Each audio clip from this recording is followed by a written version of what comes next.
Barrels of Mash. Oh, the Bourbon Lounge. What's up, man? Mr. Shakori, what's going on? Cash Card, what's up? Woo! For a minute there, I thought I'd lose some momentum on this because I bailed last week. I was traveling for work and I was not at home, so I didn't have access to my bar. Chad Larson is on here. Amazing. What's up, buddy? You're my inspiration. Tyler, what's going on, man? Kate, welcome.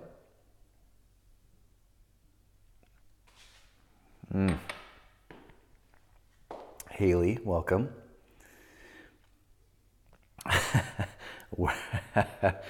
Work equals being a bit. I wish. I was in Hollywood. Will, what's up, man? I was in Hollywood for work last week, but I was far from being a movie star. I was stuck in a hotel room. Or the hotel, I guess you'd say, all week.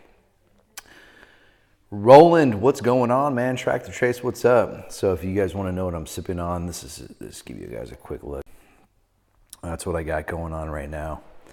That was way in the back of my shelf, and I decided to dig it out and see what was going on there. I'll say that it's good. It's good. The nose on it's absolutely incredible. I really like it. Suburban Buddy, what's up, man? Sharks fan for life. What's up, dude? Get ready, man. This Thursday, we're going to dominate.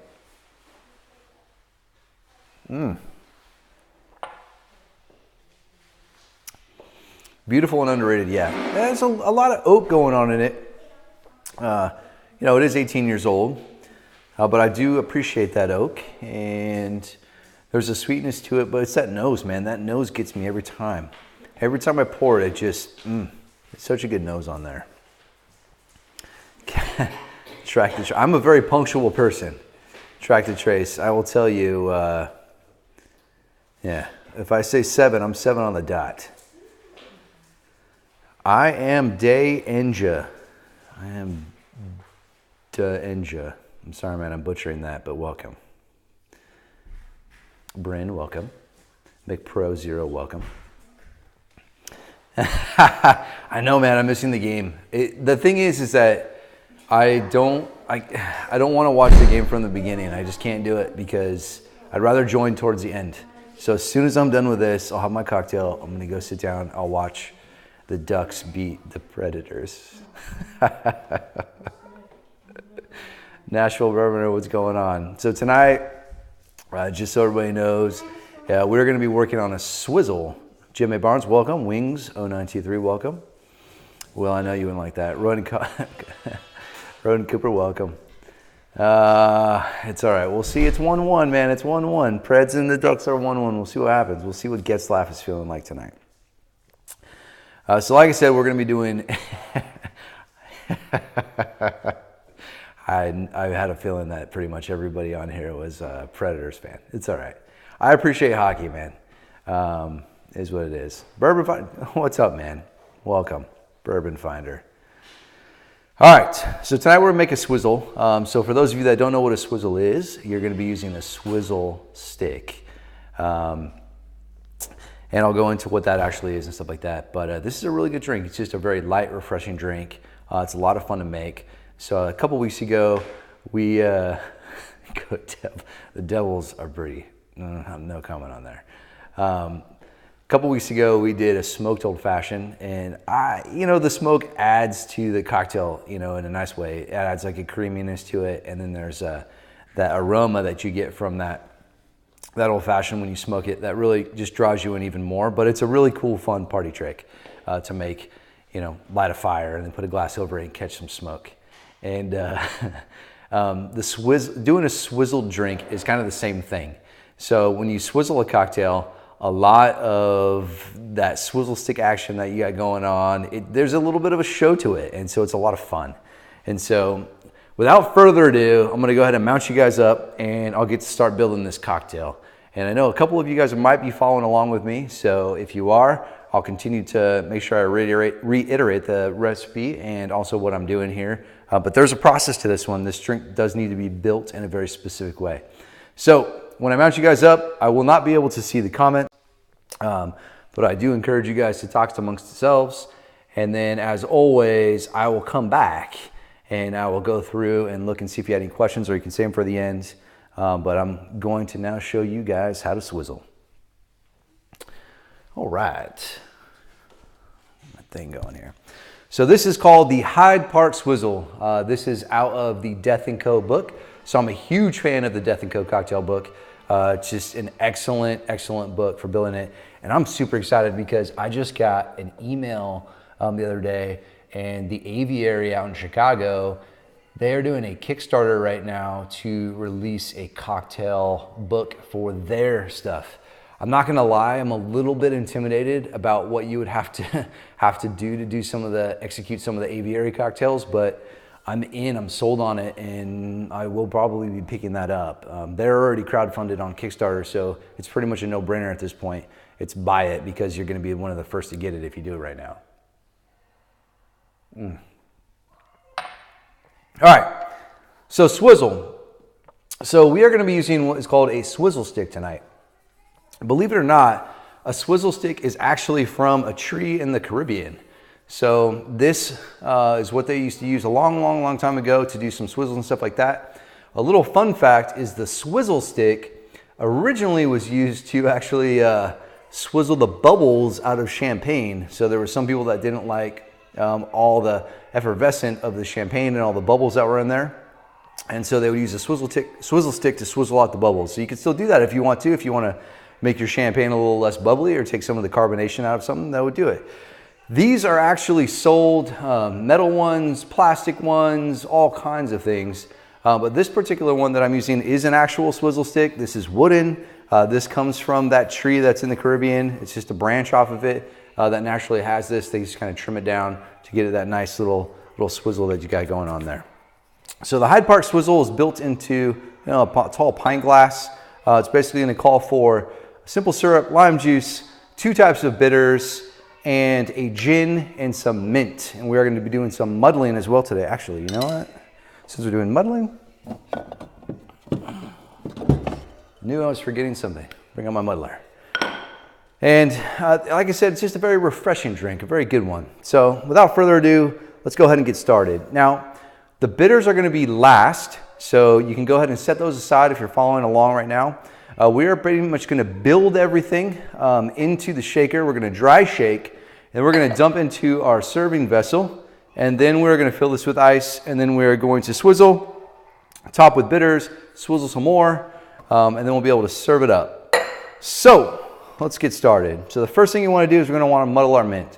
So my wife has been growing like a little herb garden in the kitchens and a beautiful little mint plant here. But all you're going to need is, 3 to 4 leaves. So I'm going to get 3 to 4 leaves. Oh man, this mint smells so good. I'm going to actually put a couple because my mint leaves are pretty small. So I'm probably going to do more like 6 in there. And then once we got that in there, we're going to go ahead and add our gin. So this recipe originally calls for Plymouth gin. I decided to go with Hayman's Old Tom gin, mostly because it's a little bit sweeter, and for this drink I just wanted a little bit more sweetness to it, but pretty much any gin that you have will work just fine. If you go to a more drier gin, it's going to have a more drier taste to it. That Plymouth gin's a little bit more hearty if you do it. So, but whatever. Let's go ahead and go 2 ounces of gin. And then now what I'm going to do is I'm going to just do it a quick muddle. I could have muddled dry if I wanted to, but I actually want to muddle into the gin first. I don't want to do too much muddling. If you muddle too heavily when you're doing this, it'll create a lot of bruising on the mint leaves, and it unlocks kind of a bitter taste. So just kind of gently muddle in the mint. That's why I put the gin in there, because I have to consciously push down the mint leaves to muddle them. It's just a little trick that I do. But you'll get that mint kind of effervescence coming up, and that's how you know you've done a pretty good job when it comes to muddling it. Next, we're going to go ahead and add the lime juice. So I'm going to go ahead and get my lime. And we are going to be doing 3/4 ounce of lime. So if you're following along, 2 ounces of gin, 3/4 ounce of lime.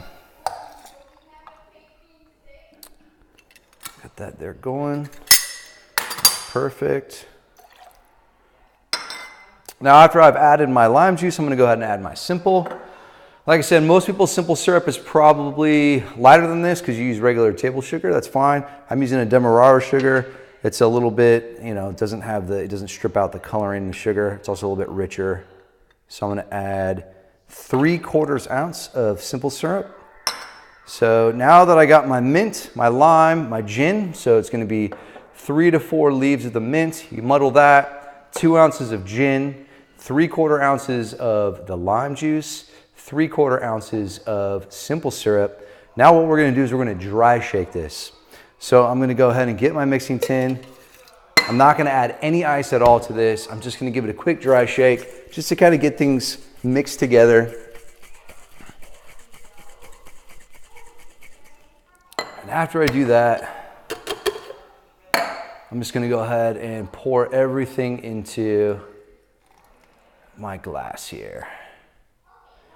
Now, once I've done that, I'm going to go ahead and add some crushed ice. Go ahead and drop this in here. And then I'm gonna start pouring in some crushed ice.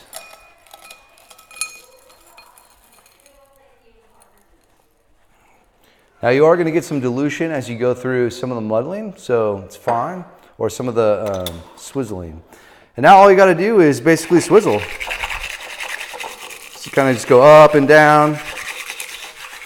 And the object of this as you swizzle is basically just, this is where you're creating that chilling effect. So this is where you're really cooling down the drink. I can go ahead and add some more ice to this. You're also getting some of that dilution going on in there. It's a lot of fun. And this is, I mean, it looks cool too, right? Well, at least I hope it does anyways. So I'm just taking the swizzle tick, I'm putting it between the palms of my hands, kind of going back and forth. It's kind of like a human blender. So now that I got that nice and cold and chilled down, I'm gonna go ahead and finish this by adding my bitters. Now, like I said before, we're putting 2 types of bitters into the cocktail. So we are putting the good old Angostura bitters in there. It's gonna call for 2 dashes of this, and then we're gonna be putting the Peychauds in there as well. So I had to look up how to pronounce this. I would always call it Peychauds or whatever it is, but it's Peychauds is how you pronounce it. I think it is anyways, if the internet told me the truth. And we're gonna be putting 2 dashes of this as well. So 2 dashes of each of the bitters. We're gonna do right on the top, and then we're gonna swizzle that in, and this drink's gonna be good to go. Now the difference between these two is quite a bit actually. So the Angostura, you know, this is a very aromatic, very rich bitters. Peychauds, this one is gonna be a little bit lighter body. It's a different color. It's more red than that darker, almost kind of muddy color of the Angostura. It also has some more floral characteristics to it, and it's a little bit sweeter. So this one's a little bit more earthy, a little bit more bitter. This one has a little bit more sweetness to it. Both really, really good bitters. So I'm gonna go ahead and add 2 dashes. And then I'm gonna go ahead and add 2 dashes with Peychauds. And after I've done that, I'm gonna continue to swizzle. You're gonna see the drink completely change color as I get this swizzling.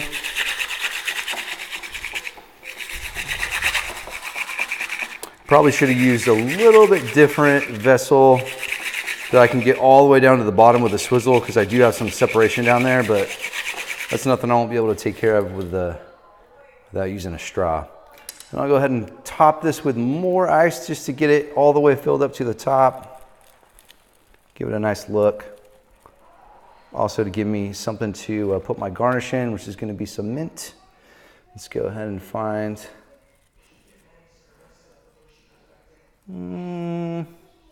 let's not go too crazy. Let's do this one up here.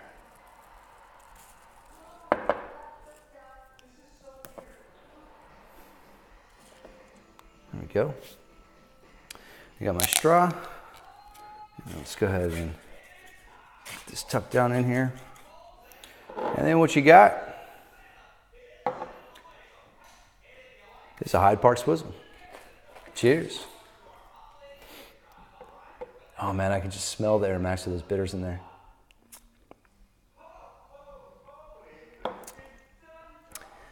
Ah, it's so tasty. There's a lot of fruitiness that comes out in this particular cocktail because the gin and the lime play very nicely together, but that mint kind of eggs it out, and this Peychauds really comes out in this. This overall is just a very well balanced drink. It's not too sweet, it's not too sour, it's not too bitter. And for having 2 ounces of gin in it, it's not a very spirit forward cocktail either. It almost tastes more like a punch, or like a little bit of a spiked Kool-Aid, I guess, for lack of a better term. But oh man, super refreshing, super delicious. Smelling that mint as you take a sip just adds to it. All right, I'm going to get my phone, answer any questions that you guys have.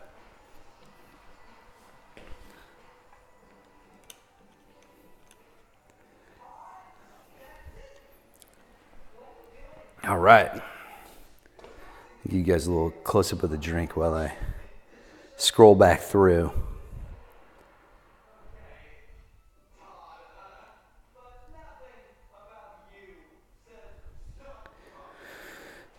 I missed you last week at the game too, man. I got home from work at the time you guys started. This is when my plane landed, so I couldn't get out there. Oh, this predator talk.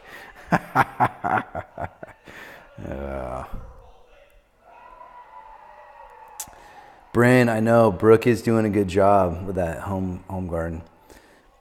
That would work great for seltzer. Yeah, you could top this off with a little seltzer water. That'd be good. That'd be really good.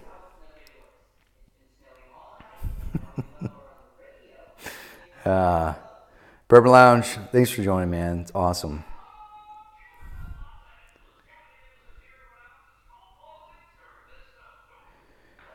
So if you don't have a swizzle, I mean, what you could potentially do is you could just get a spoon. Like, yeah, exactly. Tyler just mentioned it. You can get a bar spoon and you just kind of do a little bit more work with it. But if you get a bar spoon, you could do the same effect. You could swizzle with a bar spoon. That's not a problem. Easy to do. Or if you have like a small wooden spoon, like a really small wooden spoon, you could use that too. That will work. You just want to basically be able to get your hands around it and be able to spin it very quickly like a human blender. That's what it is. Any questions out there about swizzling a cocktail? We did a lot tonight. We did a dry shake. We did a swizzle. All kinds of stuff. Too narrow for a bar spoon. The straw will work, man. You're just not going to be able to chill it down and get some of that dilution like you would if you were swizzling it. But how does it taste? Okay, perfect, delicious. Yeah, I mean, this is a pretty hard one to miss. What happens is if you do a really good job swizzling your drink, you'll create like a, here, I'll see if you can see, let's see if you can see it. So you'll get the frost will really coat the glass. So you can kind of see that. It really like frosts up and gets a nice thick frost on the glass. That's how you know you've done a really good job swizzling it down and getting it nice and cool.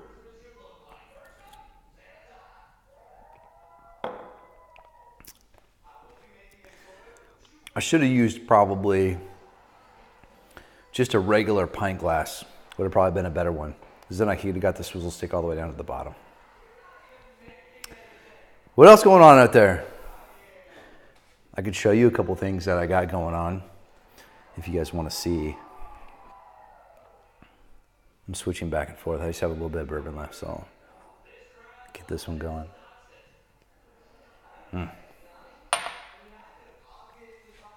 All right, well, I'm gonna show you guys anyway.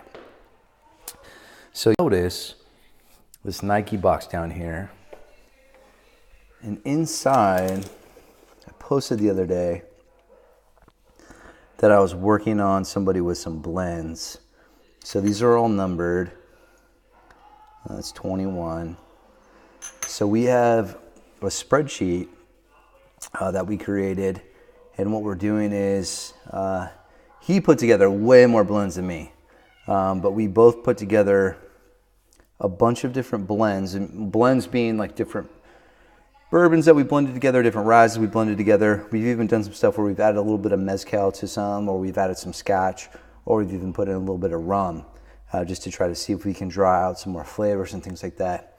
But as you can see, I've gotten through, I don't know, a few in the last couple days. Tonight I'll try to work on doing a flight of 3 or 4. It's homework, man, because you got to sit down and do all the nosing, all the tasting, write finish notes, really get going. But it's a lot of fun. It's a lot of fun to really push your skill set and making sure that you're pulling out good descriptors that you can use to, get better in the future. But I'll tell you what, I'll tell you some early learnings that I've missed. And that is, I'll show you. So this is one that I did. And this is Pikesville Rye, Old Bardstown Ball and Bond, and Johnny Drum. And I put the ratios on there. And I'll tell you what I'm finding out. What I'm finding out is when you are mixing stuff and blending bourbons and blending bourbon with bourbon, it's chemistry, right? So there's a lot of chemistry that I don't know about, not smart enough to know about.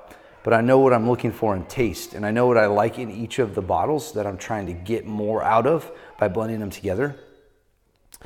And what I'm realizing is that you don't need a lot. So you need to actually pick your strongest base spirit that you want out of what you're trying to blend. And you really only need to add like a drop or 2 drops of other things to change the characteristic enough that it tastes completely different. And it's not overwhelming, because if you do like 50-50 or you do 75-25, most of the time it doesn't work. I would say that a majority of the samples that I've gone through so far, I don't know what he's done in blending, but they just don't work. I mean, they're good, don't get me wrong. They're better than some of the stuff that's out there on the shelf, but they're not amazing, and we're looking for amazing. I mean, if it's not like something where I taste it and I'm just like, I have to go buy a bottle of this right now, it's just not going to make our list.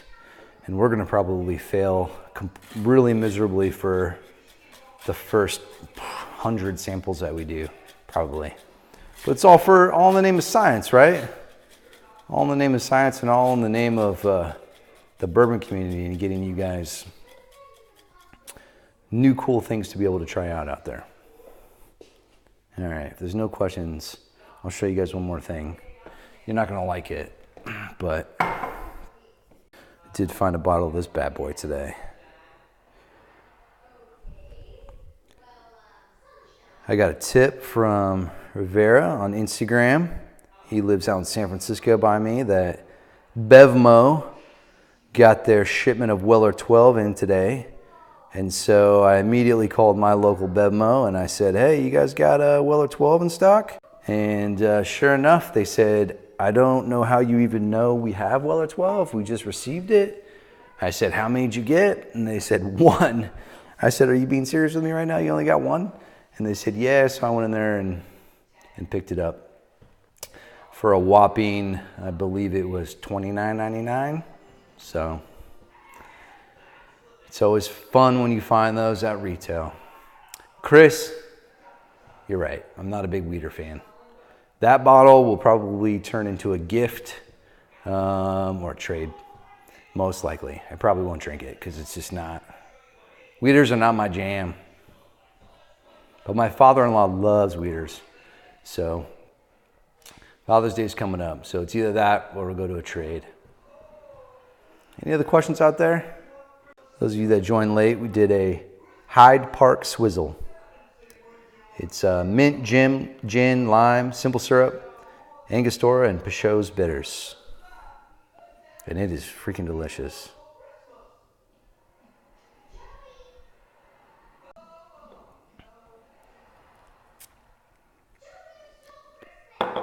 Right on, Chris. Be safe out there.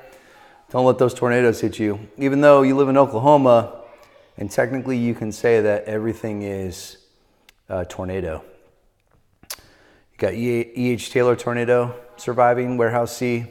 Pretty much everything you have is tornado surviving bourbon out there. So It's probably a pretty expensive collection you got there. Anyways.